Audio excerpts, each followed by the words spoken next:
Alors, bienvenue à cette autre rencontre de la série S'engager avec son âme, c'est important.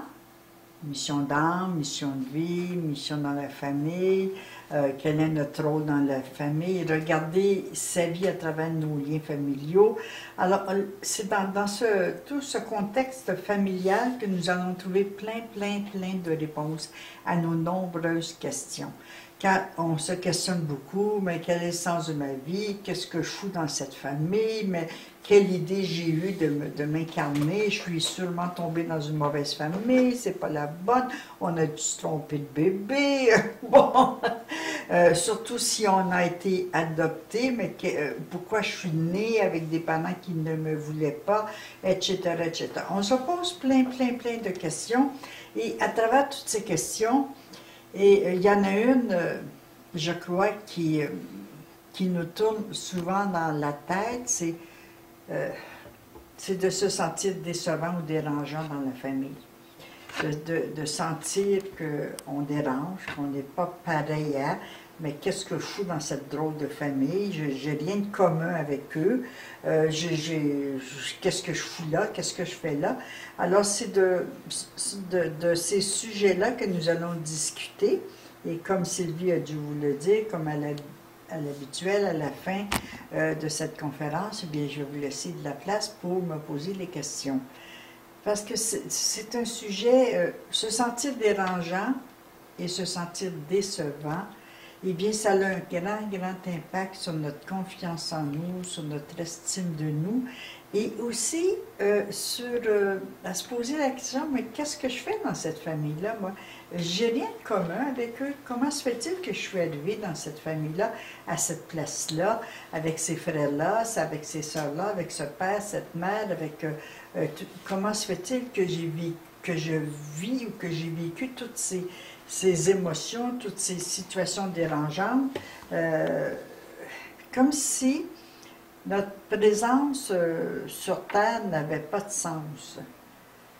Parce qu'on se sent tellement différents les uns des autres, mais c'est la beauté de la chose, mais du point de vue humain, du point de vue de relation humaine, de l'un à l'autre, nous avec nos frères, avec nos sœurs, avec notre père, avec notre mère, avec les autres membres de la famille, les cousins, les cousines, les oncles, les tantes, on voit tellement de différences, puis on dit, mais qu'est-ce que je fais là? Puis il est vrai que nous dérangeons. Seulement de naître est déjà un dérangement. Seulement le fait de naître, de venir au monde, eh bien, on dérange l'ordre de la famille, on dérange l'équilibre du couple, on dérange si on arrive le premier, on dérange tout le contexte financier, relationnel, familial. Oui, c'est joli, le beau petit bébé qui vient au monde, mais qu'est-ce qu'il vient faire ici? C'était trop tôt. Je viens justement de terminer un soin à une madame qui me dit, écoute, je ne suis pas certaine si je suis enceinte ou non. Et elle s'est mise à pleurer. Je lui ai dit, mais qu'est-ce qui se passe?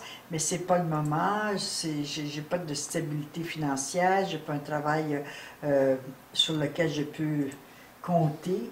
Mais j'ai dit, de toute façon, tu t'en fais pas, le bébé, s'il a envie de venir, il va venir. Puis s'il ne veut pas venir, même si tu voudrais l'avoir, il ne viendra pas.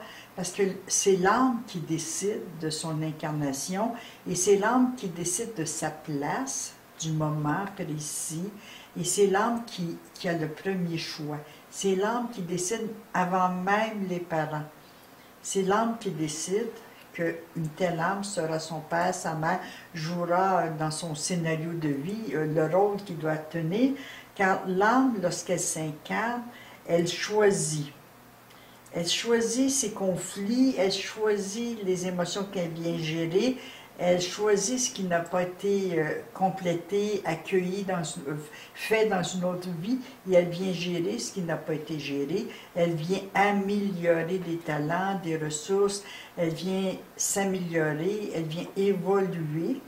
Et sa première préoccupation, c'est vraiment de choisir sa famille et le rôle de chacun dans sa famille. Et nous sommes à la bonne place pour les bonnes raisons.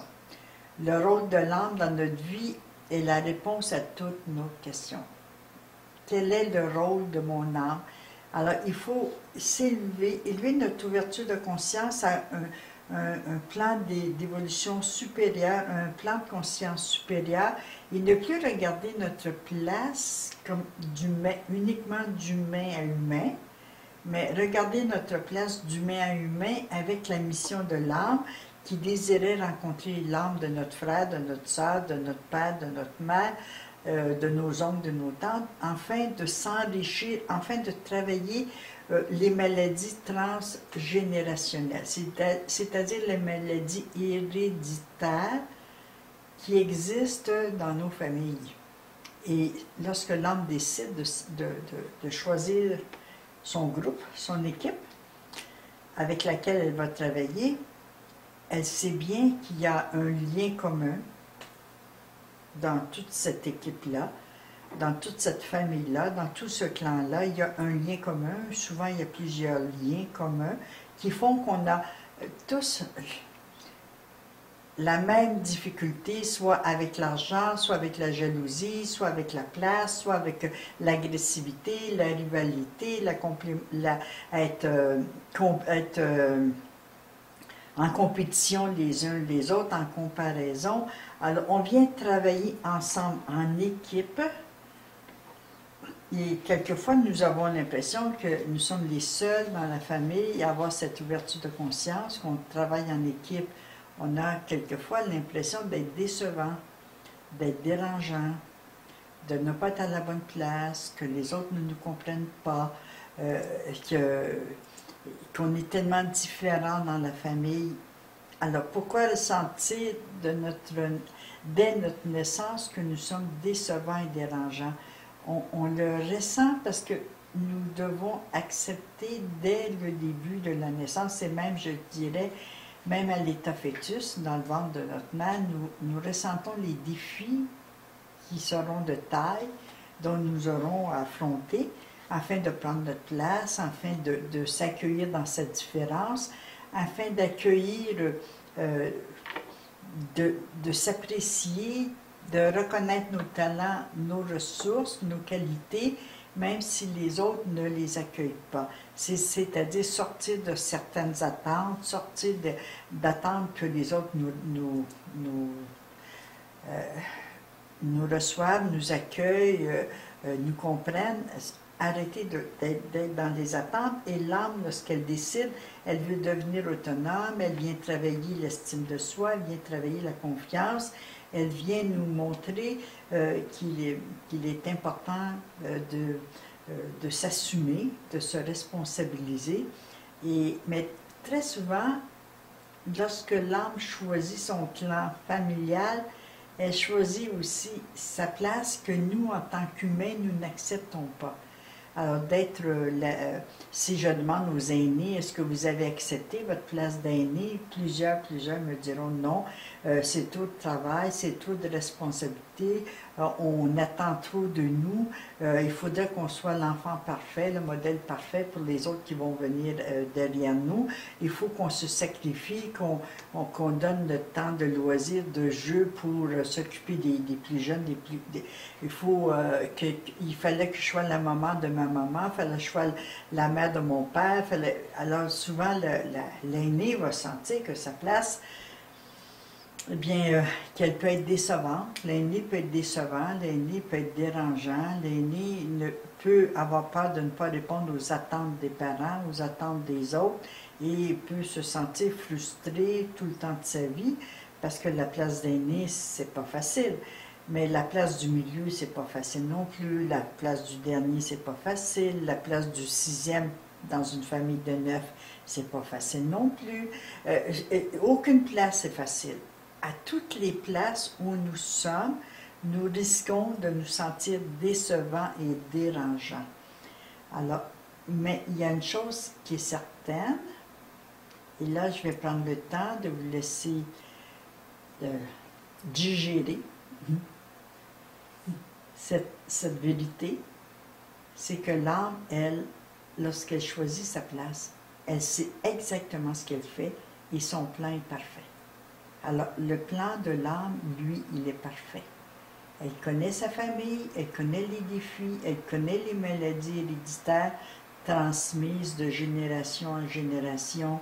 Elle sait qu'il y aura des problèmes d'héritage, elle sait qu'il y aura des problèmes d'injustice, elle sait qu'il y aura des problèmes de trahison, elle sait qu'il y aura des problèmes de rivalité. Elle connaît, elle sait, et elle sait qu'à cette place-là, ce sera telle émotion qui sera le plus difficile à digérer et à gérer, et d'autres dans une autre place, dans la même famille, l'autre âme aura autre chose à travailler.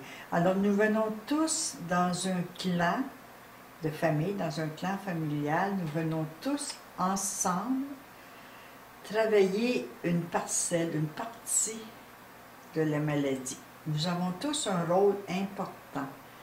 Et le fait de se sentir décevant ou dérangeant, eh bien, c'est tout simplement, c'est le fait de ne pas se savoir, de risquer de ne pas être aimé, de risquer d'être rejeté, de risquer de ne pas être semblable ou pareil aux autres, avec notre différence, avec nos qualités différentes, avec notre façon différente d'aborder la même famille, avec notre façon différente d'être dans la vie. Alors, c'est certain que dès l'instant où nous nous apercevons que nous sommes différents, que nous n'entrons pas dans un moule qui est déjà mis en place avant même notre naissance. Il y a déjà un groupe, surtout si on est venu le deuxième, troisième, quatrième enfant ou cinquième, ou quel que soit, à la suite du premier, eh bien, le moule était déjà en place. On avait déjà pris des façons de faire, des façons de penser. On s'attend à ce que l'enfant va entrer dans le moule de la famille, dans les croyances de la famille. Et nous arrivons avec nos particularités, avec notre différence. Nous arrivons avec nos croyances différentes.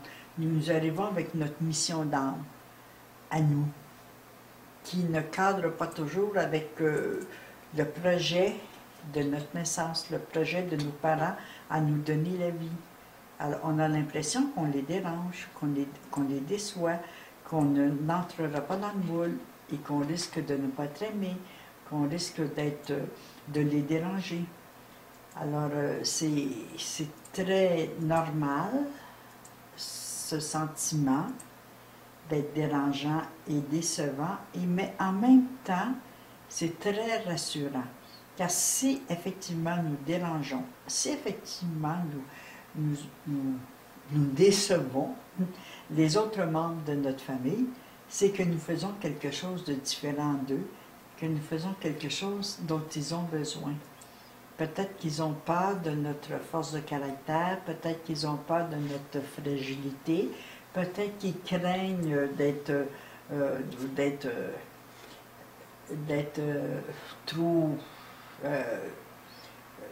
trop fragile pour notre force de caractère, qu'importe. Alors, ce qui est important, c'est de bien comprendre la mission de l'âme et la mission familiale. La mission de l'âme, elle, lorsqu'elle s'incarne dans notre famille, c'est que elle vient pour gérer des émotions et des sentiments qui n'ont pas été gérés karmiquement, c'est-à-dire auparavant. N'oublions pas que les âmes qui font partie de notre scénario de vie, qui font partie de nos parents, grands-parents, tout notre scénario de vie, nos compagnons, compagnes de vie, nos enfants, tous les âmes qui jouent un rôle important dans notre vie, eh bien, nous sommes venus ensemble rectifier des situations.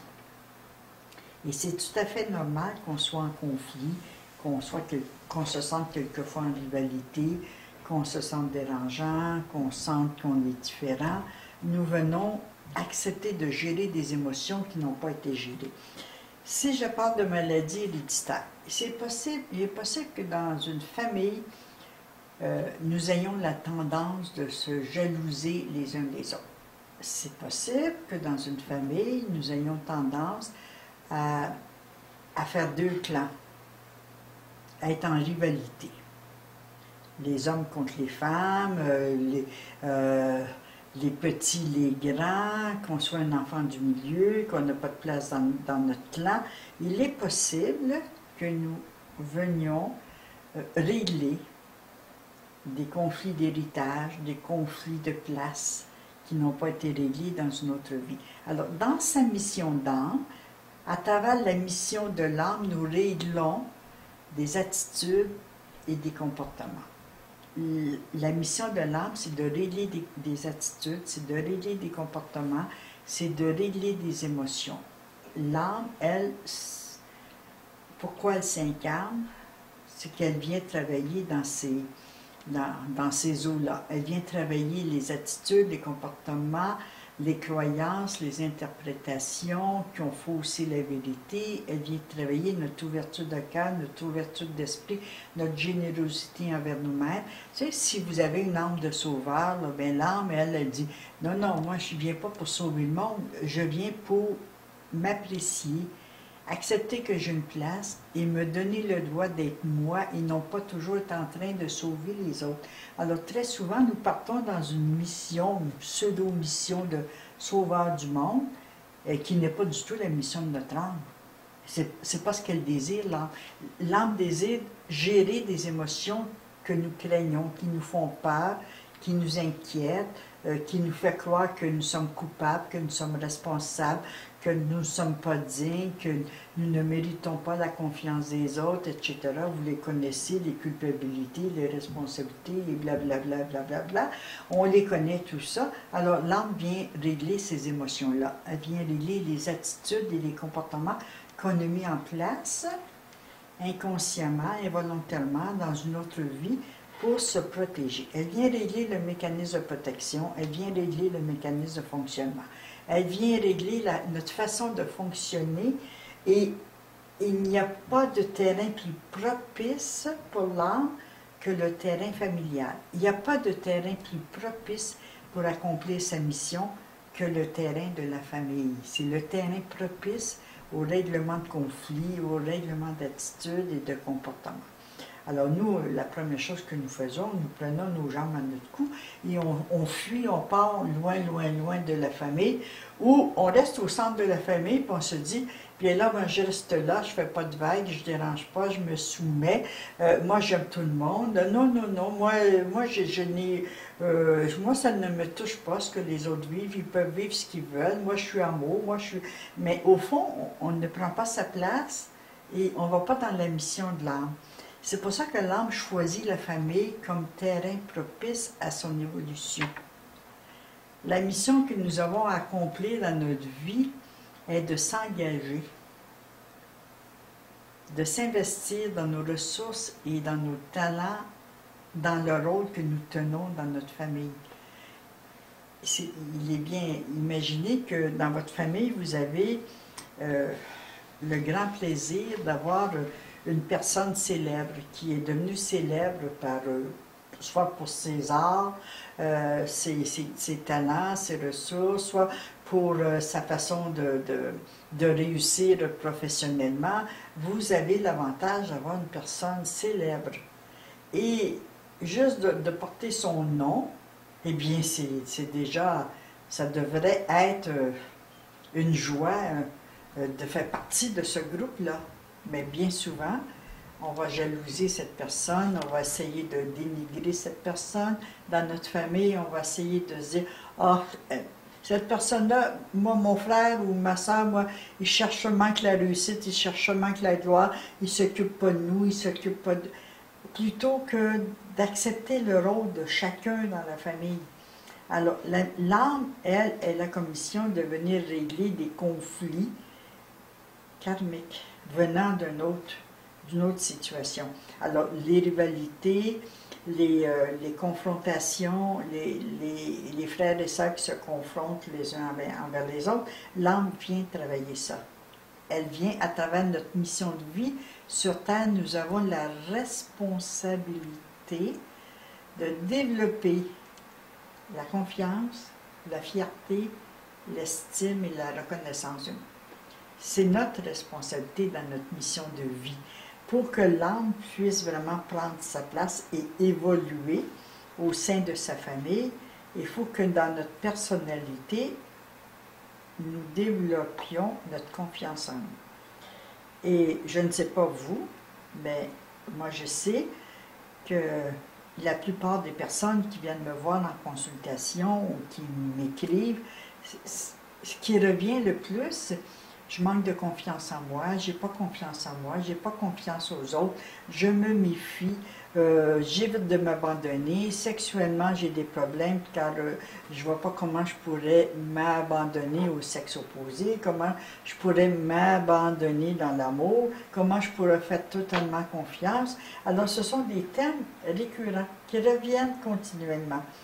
Et pourtant, ce qui nous revient en tant que personnalité, en tant qu'être humain, notre responsabilité, c'est de croire en nous, de se faire confiance en l'univers, de faire confiance en la puissance universelle, à la puissance, à l'intelligence, de faire confiance que notre âme va nous guider, va nous diriger sur le plan parfait. Que si nous vivons certaines difficultés, certains défis à relever, c'est que nous en avons besoin pour développer notre confiance, notre estime, pour reconnaître nos qualités, pour reconnaître nos victoires, pour reconnaître... Alors, il n'y a aucune raison d'être décevant de soi ou de se décevoir soi-même, de se juger sévèrement soi-même lorsque nous touchons, que nous sommes devant un conflit à remonter ou un défi à relever. C'est tout à fait normal. L'âme, elle s'incarne pour relever les défis.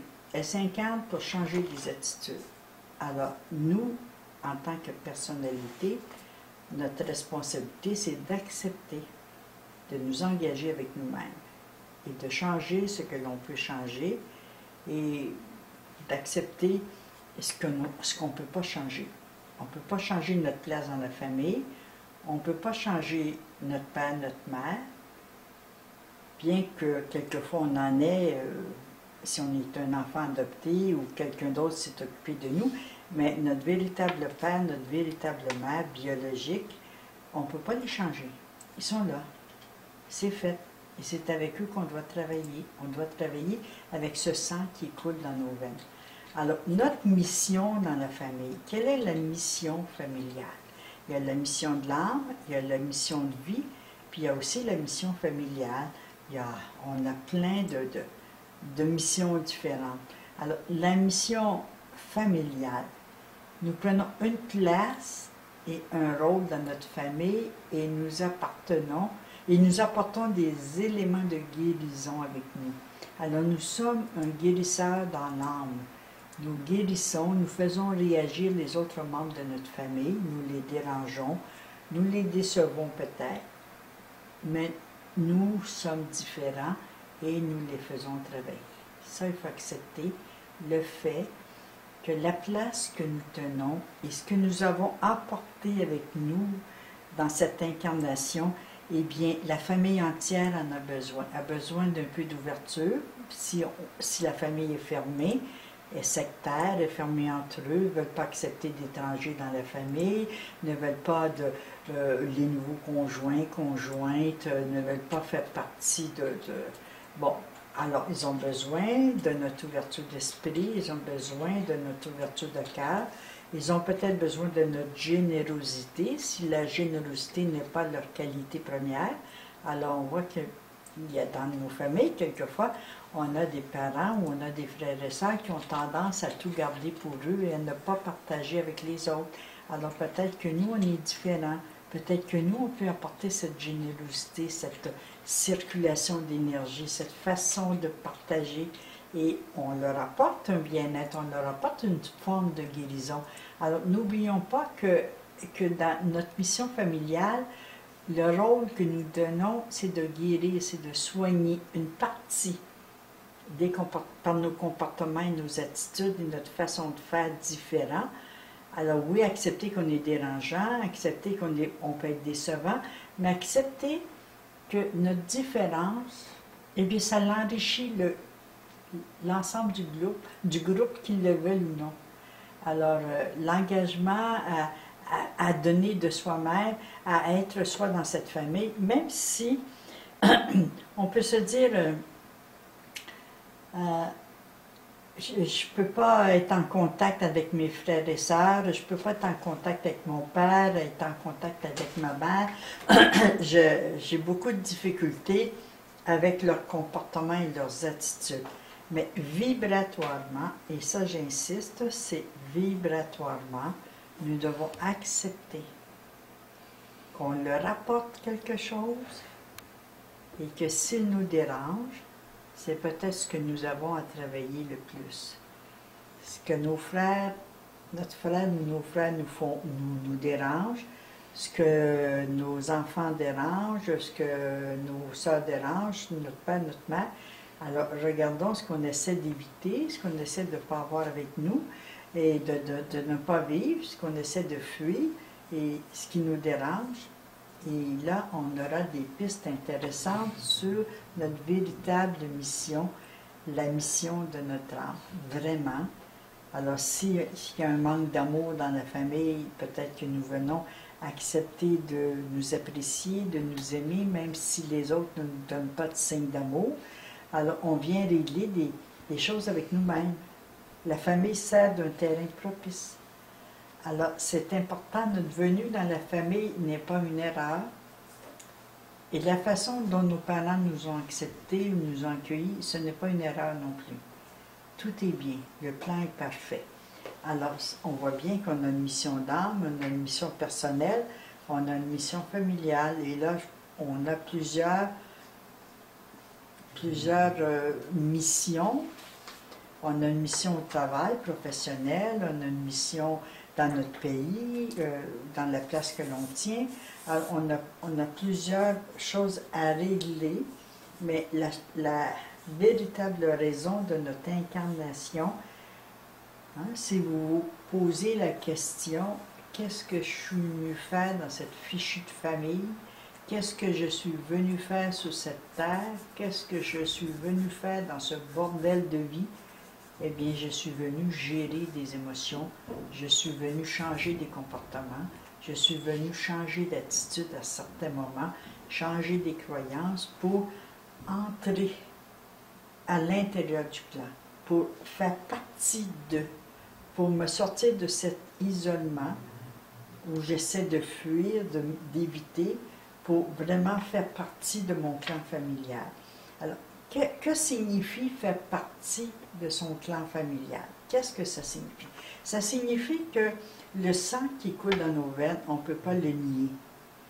Il est là, il emporte avec lui, dans ce sang-là, il se passe on a hérité de qualité, on a hérité de talent, on a hérité d'aptitudes artistiques ou non, on a hérité d'aptitudes sportives ou non, on a hérité d'aptitudes intellectuelles ou non, on a hérité. Ça fait partie de nos gènes. Et si ça fait partie de nos gènes, c'est que nous venons travailler avec ces qualités-là, que nous venons améliorer, que nous venons faire partie de l'équipe et travailler un esprit d'équipe, un esprit d'entraide et de soutien. Alors, le fait de se dire qu'on est dérangeant, bien, c'est malheureux, parce que nous perdons un temps fou à ne pas évoluer, puis à rester la tête en arrière, coincé, le cou coincé dans vouloir regarder ce qui s'est passé pour essayer de se protéger ou de se défendre d'un passé qui n'existe plus. Et là, si quelqu'un passe dans notre champ de vision et que nous avons l'impression que la personne nous trouve dérangeant, que la personne nous trouve décevant, que la personne nous juge, que la personne nous critique, que la personne n'accepte pas notre différence, alors on a la tendance à vouloir se comporter avec cette personne-là de la même façon qu'on se comportait dans notre famille, inconsciemment, bien entendu. On se dit non, non, moi j'ai coupé mes liens avec ma famille, moi je ne descends pas à cette famille, là, ça, il faut oublier ça, là, tu ne me feras pas avaler l'idée que je ressemble à ma famille. On fait peut-être différemment, mais on fait pareil. En essayant de les éviter, plus on essaie de les éviter, plus on les imite. parce qu'on essaie de faire le contraire. Alors, on a les yeux constamment, le focus de nos yeux constamment sur ce qui s'est passé pour essayer de ne pas faire pareil. Mais l'artiste qui regarde une photo, une image, puis qui dit « moi je ne ferai pas pareil », bien, il va prendre les mêmes formes, puis il va les faire différemment, mais ça va revenir au même. Et oui, parce que c'est comme ça. Quand on a le regard tourné vers quelque chose, vers une personne, on va s'attirer une autre personne qui va réagir de la même façon, afin de nous faire comprendre que nous ne sommes pas décevants, que nous ne sommes pas dérangeants, que oui, nous sommes différents, mais différents et complémentaires. Alors, il est tout à fait normal de se sentir dérangeant et décevant. Alors, peut-être que ça va vous aider à lâcher un soupir de soulagement en me disant « bon, enfin, je peux accepter que je suis dérangeante, que je suis dérangeante. Je peux accepter. » Bon. Nous arrivons dans un clan, un regroupement de familles, dans la famille, qui sont aux prises avec la jalousie, avec bon, le manque de confiance, etc. Alors, nous, ce qu'on emporte dans la famille, on emporte notre capacité à oser se faire confiance. Aller chercher au fond de nous cette force intérieure qui va nous permettre de nous faire confiance, qui va donner un autre modèle, un autre exemple à ceux qui vont venir après nous, à nos enfants, et qui va les aider à se sortir d'un modèle négatif ou d'un modèle de manque de confiance pour pouvoir regarder à travers nous, pour qu'on devienne un mentor, un exemple, un modèle de fierté, de réussite, de simplicité, d'entraide, de soutien. Alors, on a beaucoup à apporter quand nous avons des qualités, des ressources différentes. Dans notre famille, il existe aussi plusieurs façons de se comporter les uns les autres. Alors si, plutôt que d'éviter la famille, si on essaie d'arriver avec nos qualités, nos ressources, avec la mission de notre âme, nous serons capables de réagir différemment. Là, j'ai en tête les familles qui se rivalisent les uns avec les autres, ou qui compétitionnent, ou qui font deux clans. Une famille divisée entre, bon, il y a le clan des grands, il y a le clan des petits, il y a le clan des garçons, il y a le clan des filles, il y a les préférés de ma mère, il y a les préférés de mon père. Bon, il y a des familles qui fonctionnent sur ce style de comportement, de rivalité, de compétition, de comparaison. Alors, nous pouvons arriver avec une ouverture de conscience à dire, bon, qu'est-ce que moi je peux faire pour changer un comportement, une attitude qui pourrait arrêter cette confrontation les uns avec les autres. Alors, ce qui peut nous aider, c'est si nous, on s'aperçoit qu'on peut changer une attitude, qu'on peut changer un comportement, nous allons nous apercevoir que les autres membres de la famille vont avoir envie de venir se reposer, moi je dirais, se reposer en notre présence pour arrêter les comparaisons, arrêter les frictions les uns avec les autres. Oui, nous pouvons apporter beaucoup de douceur, beaucoup de calme, beaucoup de sérénité. Alors, je vous ai laissé, à travers le PowerPoint, je vous ai laissé des outils, des solutions, des remèdes, parce qu'il y a toujours une façon de faire qui nous est accessible. Il y a toujours une façon de faire qui est acceptable. Il y a toujours une autre façon de faire. Comme l'âme vient changer des attitudes et des comportements, il y a toujours une nouvelle attitude, un nouveau comportement, une façon de penser différemment qui va nous aider à nous réunir ensemble. Et le jour où les familles vont se réunir, eh bien, la paix va régner sur terre. Alors, pour transformer cette sensation désagréable de se sentir décevant, dérangeant, trop différent, je vous laisse quelques prises de conscience qui vont nous permettre de prendre notre juste place sans se sentir jugé, sans se sentir accusé, sans se sentir détenu. Alors nous pouvons, comme par exemple, prendre conscience que nous sommes attendus, dans le clan de la famille, malgré les adoptions, malgré ce que maman, papa peut nous dire. Toi, tu n'étais pas désiré, tu as été un accident, on ne voulait pas de toi, moi je ne voulais pas d'enfant. C'est tout à fait faux. Alors prenons conscience que notre âme, lorsqu'elle s'est incarnée, elle s'est incarnée avec son plan parfait, et c'était parfait. Et que l'âme de nos parents, qu'ils veulent se l'avouer ou non, nous attendait. Deuxièmement, accepter de déranger la place que les autres membres croient être la leur. Si l'enfant, le premier enfant, l'aîné, se croyait l'enfant unique, eh bien le deuxième vient déranger, il vient décevoir l'enfant qui croyait être l'enfant unique. Et l'avant-dernier, bien, se croyait le dernier jusqu'à ce qu'arrive le tout dernier. Et oui, accepter qu'on peut déranger la place de chacun, quand chacun croit que c'est sa place, que c'est à lui à être privilégié, que c'est à lui à être l'enfant parfait, que c'est à lui que revient tous les privilèges et qu'il ne devrait pas y en avoir pour les autres, mais c'est malheureux, mais il faut savoir partager. Alors si nous sommes d'une famille nombreuse, eh bien, nous venons déranger. Effectivement, et nous devons accepter de déranger. Se savoir aimer, accepter sans crainte de décevoir les attentes des autres. C'est absolument impossible. Si les autres ont des attentes envers nous, c'est impossible de toujours répondre aux attentes des autres. Car si on répond toujours aux attentes des autres, eh bien ce sont les nôtres qui ne seront pas respectés. Alors il faut accepter le fait qu'on ne peut pas répondre aux attentes des autres. Si les autres veulent bien nous accepter tels que nous sommes, parfait.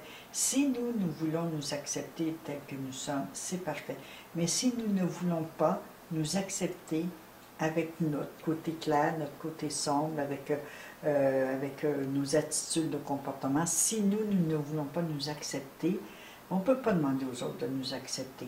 Si nous avons des exigences envers nous, que nous sommes si exigeants envers nous, eh bien les autres n'en sont pas responsables. Nous ne pourrons jamais répondre aux attentes des autres et les autres ne pourront jamais répondre à nos attentes. C'est à nous de répondre à nos propres attentes.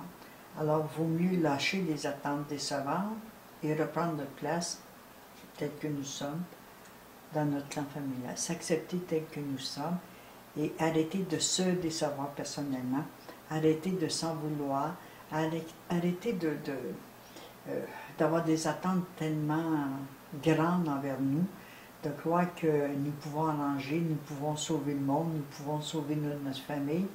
Alors, lorsque l'âme s'est choisie une famille et le terrain propice dans lequel elle voulait évoluer, elle savait certainement quelles étaient les émotions qu'elle venait vivre et elle emportait avec elle les qualités dont elle a besoin pour vivre dans cette famille. Alors, ensemble, tous, sous un même toit, sous un même parapluie, dans une même énergie, essayons de participer en tant que guérisseurs de notre âme, du corps et de l'esprit. Alors, je vais vous laisser la parole. Je vais vous laisser me poser des questions et ça me fera plaisir de vous aider à ne plus